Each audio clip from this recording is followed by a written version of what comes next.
ಇನ್ನು ಮಂಡ್ಯದಲ್ಲಿ ಕಾಂಗ್ರೆಸ್ ಶಾಸಕನ ಆಪ್ತ ಗೂಂಡಾಗಿರಿ ತೋರಿಸಿದ್ದಾನೆ. ಪೊಲೀಸರನ್ನೇ ಎಳೆದಾಡಿ ಗ್ರಾಮ ಪಂಚಾಯತ್ ಸದಸ್ಯ ದರ್ಪ ಮೆರೆದಿದ್ದಾನೆ. ಸಿನಿಮಾ ಸ್ಟೈಲ್ನಲ್ಲಿ ಡೈಲಾಗ್ ಹೊಡೆದಿದ್ದ ಅನಿಲ್ ಕುಮಾರ್ ಇದೀಗ ಪೊಲೀಸರ ಅತಿಥಿ. ನೋಡಿ.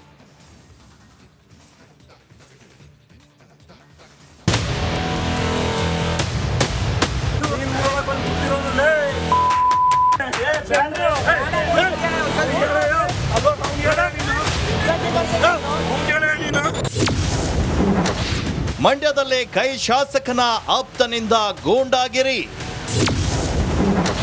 ಪೊಲೀಸರನ್ನೇ ಎಳೆದಾಡಿ ಗ್ರಾಮ ಪಂಚಾಯತ್ ಸದಸ್ಯನ ದರ್ಪ. ಬಂಡಿ ಸಿದ್ದೇಗೌಡ ಆಪ್ತ ಅನಿಲ್ ಕುಮಾರ್ ಬಂಧನ.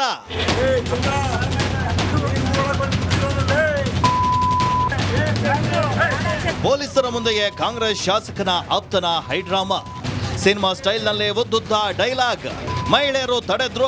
ಗ್ರಾಮ ಪಂಚಾಯತ್ ಸದಸ್ಯನ ರೋಷಾವೇಶ. ಕಾಕೆ ವಾರ್ನಿಂಗ್ಗೆ ಕಕ್ಕ ಬಿಕ್ಕಿ.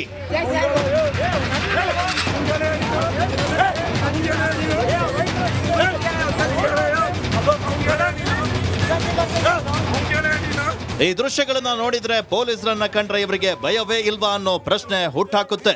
ಮಂಡ್ಯ ಜಿಲ್ಲೆ ಕಮ್ಮನಾಯಕನಹಳ್ಳಿ ಗ್ರಾಮದಲ್ಲೇ ಕಾಂಗ್ರೆಸ್ ಶಾಸಕ ರಮೇಶ್ ಬಂಡಿ ಸಿದ್ದೇಗೌಡ ಆಪ್ತ ಗ್ರಾಮ ಪಂಚಾಯಿತಿ ಸದಸ್ಯ ಅನಿಲ್ ಕುಮಾರ್ ಪೊಲೀಸರ ಮೇಲೆ ದರ್ಪವನ್ನ ತೋರಿದ್ದಾನೆ. ಗಣೇಶ ಮೆರವಣಿಗೆ ವೇಳೆ ಖ್ಯಾತೆ ತೆಗೆದು ಸಿನಿಮಾ ಸ್ಟೈಲ್ನಲ್ಲೇ ಡೈಲಾಗ್ ಹೊಡೆದಿದ್ದಾನೆ.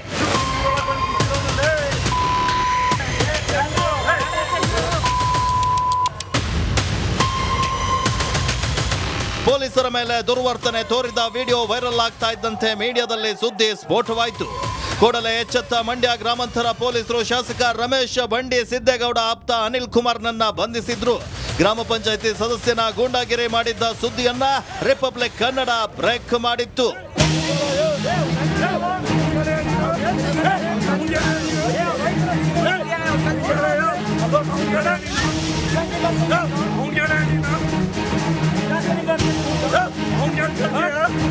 ನ್ಯಾಯಾಲಯದ ಮುಂದೆ ಆರೋಪಿಯನ್ನ ಹಾಜರುಪಡಿಸಲು ಪೊಲೀಸರು ನಿರ್ಧರಿಸಿದ್ದಾರೆ. ಗ್ರಾಮದ ಅಭಿವೃದ್ಧಿಗೆ ಶ್ರಮಿಸಬೇಕಿದ್ದ ಗ್ರಾಮ ಪಂಚಾಯಿತಿ ಸದಸ್ಯ ಪೊಲೀಸರ ವಿರುದ್ಧವೇ ಗೂಂಡಾಗಿರಿ ಪ್ರದರ್ಶಿಸಿ ಠಾಣೆ ಮೆಟ್ಟಿಲೇರಿರೋದು ವಿಪರ್ಯಾಸವೇ ಸರಿ. ಆನಂದ್, ರಿಪಬ್ಲಿಕ್ ಕನ್ನಡ, ಮಂಡ್ಯ. ಪೊಲೀಸರೇ, ನಾವು ನಿಮ್ಮನ್ನ ಉಳಿದ ಸಂದರ್ಭದಲ್ಲಿ ಟೀಕೆ ಟಿಪ್ಪಣಿ ಮಾಡಬಹುದು, ಆದರೆ ನಿಮ್ಮ ಮೇಲೆ ಯಾರಾದರೂ ಕೈ ಮಾಡ್ತಾರೆ ಅಲ್ವಾ, ಅದನ್ನು ಯಾವುದೇ ಕಾರಣಕ್ಕೂ ಸಮರ್ಥಿಸಿಕೊಳ್ಳೋದಕ್ಕೆ ಸಾಧ್ಯ ಇಲ್ಲ. ಇದು ಬೆಂಗಳೂರಿನಲ್ಲಿ ಆ ಪವನ್ ಎಂಬಾತನಿಗೆ ಕಾಲಿಗೆ ಗುಂಡೆಟ್ಟು ಹೊಡೆದ್ರಲ್ಲ, ಇವನು ಹೊಡಿಬೇಕಿತ್ತು. ಒಬ್ಬ ಗ್ರಾಮ ಪಂಚಾಯತ್, ಆಫ್ಟರ್ ಆಲ್ ಒಬ್ಬ ಗ್ರಾಮ ಪಂಚಾಯತ್ ಸದಸ್ಯನಿಗೆ ಒಬ್ಬ ಪೊಲೀಸರ ಮೇಲೆ ಈ ಥರ ಕೈ ಮಾಡ್ತಾನೆ ಅಂತಂದರೆ, ಆಮೇಲೆ ಮಂಡ್ಯ ಪೊಲೀಸರು ನೀವೇನು ಮಾಡ್ತಾ ಇದ್ದೀರಿ? ಒಬ್ಬ ಗ್ರಾಮ ಪಂಚಾಯತಿ ಸದಸ್ಯ ನಿಮ್ಮ ಮೇಲೆ ಕೈ ಮಾಡ್ತಾನೆ ತಂದಾಗ ಆತನ ಹೆಡೆಮುರಿ ಕಟ್ಟಕ್ಕಾಗಲ್ವಾ? ನಾಳೆ ಎಲ್ಲರೂ ಈ ಥರ ಕೈ ಮಾಡಿದ್ರೆ ಏನು ಮಾಡ್ತೀರಿ? ನೀವು ತೋರಿಸ್ಬೇಕಾಗಿತ್ತು ನಿಮ್ಮ ಪವರ್ ಏನು ಅಂತ. ನಿಮ್ಮ ಪವರ್, ನಿಮ್ಮ ಕೆಲಸ ನೀವು ಮಾಡಿ. ಸಂವಿಧಾನ ನಿಮಗೂ ಅವಕಾಶ ಕೊಟ್ಟಿದೆ, ಕಾರ್ಯಾಂಗಕ್ಕೆ, ಶಾಸಕಾಂಗ, ನ್ಯಾಯ, ಎಲ್ಲದಕ್ಕೂ ನಿಮ್ಮ ಕೆಲಸ ನೀವು ಮಾಡಿ ಸರ್. ಆ ಥರ ಮೇಲೆ ಹಲ್ಲೆ ಮಾಡಿಲ್ವಾ? ಹೊಡಿಬೇಕಿತ್ತು ಒಂದು ಗುಂಡು ಕಾಲಿಗೆ. ಬಂಡಿ ಸಿದ್ದೇಗೌಡರು ಬರ್ತಾರೆ, ಮತ್ತೊಬ್ಬರು ಬರ್ತಾರೆ, ನೋಡೇ ಬಿಡೋದಿತ್ತು. ಪೊಲೀಸರ ಮೇಲೆ ಯಾರಾದರೂ ಅಟ್ಯಾಕ್ ಮಾಡ್ತಾ ಅಂತಂದರೆ ಕಾನೂನು ಸುವ್ಯವಸ್ಥೆ ಕುಸಿತಾ ಇದೆ ಅಂತ ಲೆಕ್ಕ. ನಾನು ಪೊಲೀಸ್ ಮಹಾನಿರ್ದೇಶಕರಿಗೂ ಮನವಿ ಮಾಡ್ತೀನಿ, ಇದರ ಬಗ್ಗೆ ಇನ್ನಷ್ಟು ಕಟ್ಟುನಿಟ್ಟಿನ ಕ್ರಮ ಕೈಗೊಳ್ಳಬೇಕು. ಇಲ್ಲ ಅಂತಂದರೆ ದಾರಿಯಲ್ಲಿ ಹೋಗೋವರೆಲ್ಲ ಪೊಲೀಸರ ಮೇಲೆ ಕೈ ಮಾಡುವಂಥದ್ದಾಗತ್ತೆ. ನಾಗಮಂಗಲ ಗಲಭೆ ಸಣ್ಣ ಘಟನೆ ಅಂತ ಬಿಂಬಿಸೋದಕ್ಕೆ ಕೆಲ ಸಚಿವರು, ಶಾಸಕರಿಂದ ತೀವ್ರ ಪ್ರಯತ್ನ ನಡೆಯಿತು. ಆದರೆ ಘರ್ಷಣೆಗೆ ಸಂಬಂಧಪಟ್ಟ ಒಂದೊಂದೇ ಸಾಕ್ಷ್ಯಗಳು ಇದು ಸಣ್ಣ ಗಲಾಟೆನಾ ಅಥವಾ ಇದೊಂದು ದೊಂಬಿನಾ ಅಂತ ಕೇಳೋ ರೀತಿ ಮಾಡ್ತಾ ಇದೆ. ಈಗ ಅಂಗಡಿಗಳಿಗೆ ಪೆಟ್ರೋಲ್ ಬಾಂಬ್ ಎಸೆಯೋ ದೃಶ್ಯ CCTVಯಲ್ಲಿ ದಾಖಲಾಗಿದ್ದು ಹಿಂಸಾಚಾರ ಪೂರ್ವ ನಿಯೋಜಿತ ಅನ್ನೋದಕ್ಕೆ ಮತ್ತಷ್ಟು ಪುಷ್ಟಿ ನೀಡುವಂತಿದೆ. ಬನ್ನಿ ನೋಡೋಣ ಒಂದು ರಿಪೋರ್ಟ್.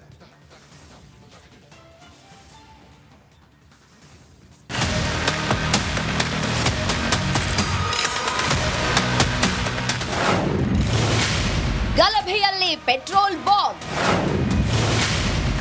ಈಗ ಏನ್ ಹೇಳ್ತಾರೆ ಗೃಹ ಸಚಿವರು? ಕಳ್ಳ ಬೆಕ್ಕಿನಂತೆ ಬಂದ ಕಿಡಿಗೇಡಿಗಳು, ಅಂಗಡಿ ಶೆಲ್ಟರ್ ಬಳಿ ಪೆಟ್ರೋಲ್ ಬಾಂಬ್ ಇಟ್ಟ ದುಷ್ಕರ್ಮಿಗಳು, ನೋಡ್ತಾ ಇದ್ದಂತೆ ಬೆಂಕಿ ಇಟ್ಟ ಆಗಂತಕರು, CCTV ಕ್ಯಾಮೆರಾದಲ್ಲಿ ಸ್ಫೋಟಕ ಕೃತ್ಯ ಸೆರೆ.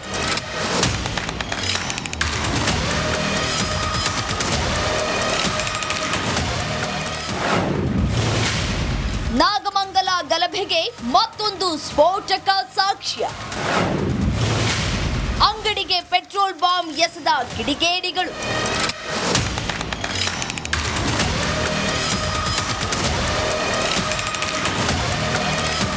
ದಳ್ಳೂರಿಗೆ ಮಂಡ್ಯ ಜಿಲ್ಲೆಯ ನಾಗಮಂಗಲ ಹೊತ್ತಿ ಉರಿದಿತ್ತು. ಅಂಗಡಿಗಳು ಧ್ವಂಸ ಆಗಿದ್ವು. ಬಜಾಜ್ ಶೋರೂಮ್ ಒಳಗೆ ನುಗ್ಗಿದ್ರು. ನಡು ರಸ್ತೆಯಲ್ಲಿ ಬೈಕ್ಗಳಿಗೆ ಬೆಂಕಿ ಹಚ್ಚಿ ಹುಚ್ಚಾಟ ಮೆರೆಸಿದ್ರು. ಟೆಕ್ಸ್ಟೈಲ್ ಅಂಗಡಿಗೆ ಬೆಂಕಿ ಇಟ್ಟಿದ್ರು. ಇದೊಂದು ಸಣ್ಣ ಘಟನೆ ಅಂತ ಹೇಳಿದ್ದ ಗೃಹ ಸಚಿವರು ರಿಯಾಕ್ಷನ್ ಕೊಟ್ಟೇ ಬಿಟ್ಟಿದ್ರು. ಇದೀಗ ಕಿಡಿಗೇಡಿಗಳು ಪೆಟ್ರೋಲ್ ಬಾಂಬ್ ಹಾಕಿ ಬೆಂಕಿ ಹೊತ್ತಿಸುವ ದೃಶ್ಯ ಬೆಚ್ಚಿ ಬೀಳಿಸುತ್ತೆ.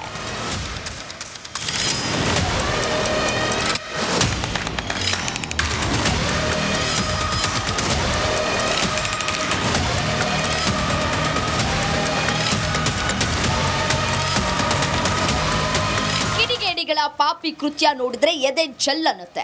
ಅಂಗಡಿ ಬಳಿ ಕಳ್ಳ ಬೆಕ್ಕಿನಂತೆ ಬರುವ ಕಿಡಿಗೇಡಿಗಳು ಪೆಟ್ರೋಲ್ ಬಾಂಬ್ ಎಸೆದು ಬಿಡ್ತಾರೆ. ಪೆಟ್ರೋಲ್ ಸುರಿದು ಬೆಂಕಿ ಹಚ್ಚೇ ಬಿಡ್ತಾರೆ. ದುಷ್ಕರ್ಮಿಗಳು ಅಂಗಡಿಗೆ ಬೆಂಕಿ ಹಚ್ಚುವ ದೃಶ್ಯ ಸಿಸಿಟಿವಿ ಕ್ಯಾಮೆರಾದಲ್ಲಿ ಸೆರೆಯಾಗಿದೆ. ಗಲಭೆಗೆ ಕೇರಳ ಮಾತ್ರ ಅಲ್ಲ, ಬಾಂಗ್ಲಾದೇಶ ನಂಟು ಇದೆ ಅಂತ ನಾಗಮಂಗಲ ಮಾಜಿ ಶಾಸಕ ಸುರೇಶ್ ಗೌಡ ಬಿಗ್ ಬಾಂಬ್ ಸಿಡಿಸಿದ್ದಾರೆ. ನಮ್ಮ ತಾಲೂಕಿನಲ್ಲಿ ಎಲ್ಲೋ ಒಂದು ಕಡೆ ಬಾಂಗ್ಲಾದೇಶಿಯರು ಸಹ ಇದ್ದಾರೆ. ಅವ್ರು ಹೇಗೆ ಬಂದಿದ್ದಾರೆ ಗೊತ್ತಿಲ್ಲ. ಅವರೆಲ್ಲ ಯಾವ ರೀತಿ ವಾಸ ಮಾಡ್ತಾ ಇದ್ದಾರೆ ಅಂತ ಗೊತ್ತಿಲ್ಲ. ಅಲ್ಲಲ್ಲಿ ತೋಟಗಳಲ್ಲಿ ವಾಸ ಮಾಡ್ತಾ ಇದ್ದಾರೆ. ಅವ್ರನ್ನ ಯಾರು ಕರ್ಕೊಂಬಂದಿದ್ದಾರೆ ಸ್ವಲ್ಪ ಹುಷಾರ ನೋಡಿ ಅಂತಕ್ಕಂಥದ್ದು ಹೇಳಿದೆ. ಅವತ್ತು ಸಹ ಇಲಾಖೆ ಎಚ್ಚೆತ್ತುಕೊಳ್ಳಲಿಲ್ಲ. ಯಾರೂ ಸಹ ಪೆಟ್ರೋಲ್ ಬಾಂಬ್ನ ಎಸೆತಕ್ಕಂಥ ನಿಪುಣರಲ್ಲದಿದ್ದರೆ ಎಲ್ಲರೂ ಆರ್ಡಿನರಿ ಜನಗಳು ಎಸೆಯೋದಕ್ಕಾಗಲ್ಲ. ಅದನ್ನು ಆರ್ಡಿ ಜನಗಳು ಕೈಲಿ ಕೊಟ್ಟರೆ ಅವರವರು ಸುಟ್ಕೊಂಡಿರ್ತಾರೆ. ನಾನು ಈ ಸಂದರ್ಭದಲ್ಲಿ ಸರ್ಕಾರಕ್ಕೆ ಒತ್ತಾಯ ಮಾಡ್ತೇನೆ, ಇದರ ತನಿಖೆಯನ್ನು ಸಂಪೂರ್ಣವಾಗಿ NIA ಕೊಡಿ. ಇದು ರಾಷ್ಟ್ರೀಯ ಭದ್ರತೆ ದೃಷ್ಟಿಯಿಂದ. ನಾಗಮಂಗಲವೇನೋ ಸಹಜ ಸ್ಥಿತಿಯತ್ತ ಮರಳ್ತಾ ಇದೆ. ಆದರೆ ಕಿಡಿಗೇಡಿಗಳು ಆಡಿರುವ ಪುಂಡಾಟದ ಸ್ಫೋಟಕ ಸಾಕ್ಷಿಗಳು ಬೆಚ್ಚಿ ಬೀಳಿಸುವಂತಿವೆ. ಆದರೆ ಗೃಹ ಸಚಿವರು ಏನೂ ಆಗಿಲ್ಲ ಅಂತ ಹೇಳಿಕೆ ನೀಡಿದ್ದು ಸೋಜಿಗವೇ ಸರಿ. ಆನಂದ್, ರಿಪಬ್ಲಿಕ್ ಕನ್ನಡ, ಮಂಡ್ಯ. ನಮಸ್ಕಾರ, ಕರ್ನಾಟಕ ಪ್ರೈಮ್ ಟೈಮ್ಗೆ ಸ್ವಾಗತ. ನಾನು ಜಯಪ್ರಕಾಶ್ ಶೆಟ್ಟಿ. ಇಡೀ ಕರ್ನಾಡು ಇವತ್ತು ರೆಬೆಲ್ ಆಗಿ ನಿಂತಿದೆ. ಈ ಹಗರಣಗಳನ್ನು ಸದನದಲ್ಲಿ ಪ್ರಸ್ತಾಪ ಮಾಡಲು ಕೂಡ ಕಾಂಗ್ರೆಸ್ ಹಿಂದೇಟು ಹಾಕಿದ್ದೇಕೆ? ನಿಮ್ಗೆ ಸಂಬಳ ಅದಕ್ಕೆ, ನಿಮಗೆ ವಾಹನ ಅದಕ್ಕೆ, ನಿಮಗೆ ವೆಪನ್ ಅದಕ್ಕೆ, ನೀವು ಅದನ್ನು ಸೆರೆ ಹಿಡಬೇಕಾಗಿತ್ತು. ನೀವು ವಿದ್ಯುತ್ ಬರ ಇದೆ ಅಂತ ಹೇಳ್ತಾ ಇದ್ದೀರಿ. ಎಲ್ಲಿ ಬರ ಇದೆ ನೀವು ಹೇಳಬೇಕು. ಪಾಕಿಸ್ತಾನ್ ಆಕ್ಯುಪೈಡ್ ಕಾಶ್ಮೀರ್ ಅದು ಎಂದೆಂದಿಗೂ ನಮ್ಮದು. 40 ಮೆಷಿನ್ಗಳು ತಂದಿತ್ತು ನೋಟ್ ಎಣಿಸುವುದಕ್ಕೆ, ಅದೇ ಹಾಳಾಯಿತು. ಮಥುರಾದ ಗಲಾಟೆ ಇದೆಯಲ್ಲ, ಅದು ಸ್ಥಳೀಯವಾಗಿ ಕೂತು ಪರಿಹರಿಸಬಹುದಾದಂಥ ಕಾನೂನಿದೆ. ಗ್ಯಾರಂಟಿ ಯೋಜನೆಯಿಂದ ನಷ್ಟ ಆಗಿದೆ, ಲಾಭ ಆಗಿದೆ, ದಯವಿಟ್ಟು ಹೇಳಿ. Dawood Ibrahim most wanted criminal ಯಾವಾಗಾದ ಅಂದರೆ ಇಲ್ಲಿ ತನಕ ಭಾರತ ದೇಶದಲ್ಲಿ ಓರ್ವ ದಲಿತ ಪ್ರಧಾನಿಯಾದಂಥ ಇತಿಹಾಸವೇ ಇಲ್ಲ.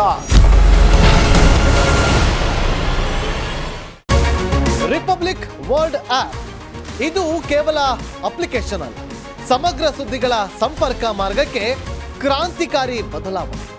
ರಿಪಬ್ಲಿಕ್ ವರ್ಲ್ಡ್ ಆಪ್ ಕೇವಲ ಸುದ್ದಿ ಅಪ್ಲಿಕೇಶನ್ ಅನ್ನ ಪರಿಚಯ ಮಾಡ್ತಾ ಇಲ್ಲ, ಬದಲಾಗಿ ಡಿಜಿಟಲ್ ಸುದ್ದಿ ಬಳಕೆಯ ಹೊಸ ಯುಗಕ್ಕೆ ನಾಂದಿ ಹಾಡ್ತಾ ಇದೆ.